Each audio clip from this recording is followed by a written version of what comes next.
দর্শক, খ্রিস্টান ধর্মাবলম্বীদের সবচেয়ে বড় উৎসব বড়দিনকাল। এই উপলক্ষে রাজধানীর কাকরাইলে সেন্ট ম্যারিস ক্যাথেড্রাল গির্জায় চলছে নানা আয়োজন।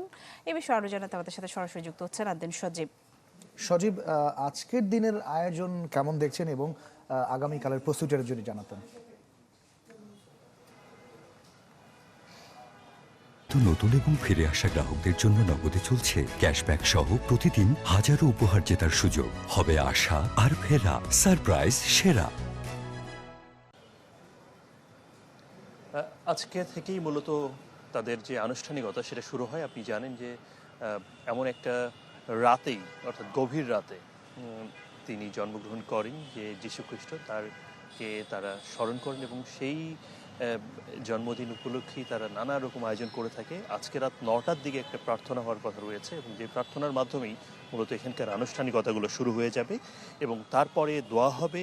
সেই দোয়ার পরে এখানে শুরু হবে কীর্তন এবং এই কীর্তনের মাধ্যমেই মূলত বড়দিনের যে উৎসব, ক্রিসমাসের যে আনন্দ, সেই আনন্দটা ছড়িয়ে পড়ে সবার মাঝে এবং সে সময় সেই আলোচনাটাই তারা করে।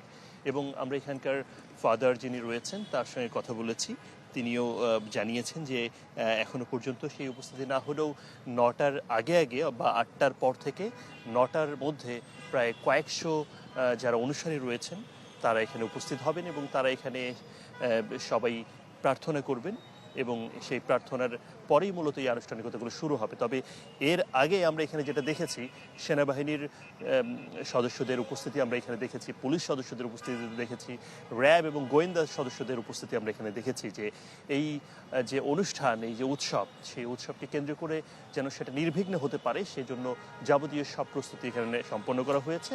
এবং আমরা দেখতে পাচ্ছি যে কিছু কিছু অনুসারী তারা আগেভাগে এখানে এসছেন এবং নানা রকম যে সুন্দর করে সাজানো হয়েছে এই গির্জা, সেই গির্জার সামনে তারা ছবি তুলছেন এবং এই দিনকে ক্যামেরায় ধরে রাখার জন্য নানা রকম প্রক্রিয়া চলছে। আশা করা যায় যে অনুষ্ঠান শুরুর পরে আমরা আরও তথ্য জানাতে পারবো। নিশ্চয়ই, তখন আপনার সাথে যুক্ত হওয়ার চেষ্টা করবো। আদ্দিন সজীব আমাদের সাথে যুক্ত হয়েছিলেন।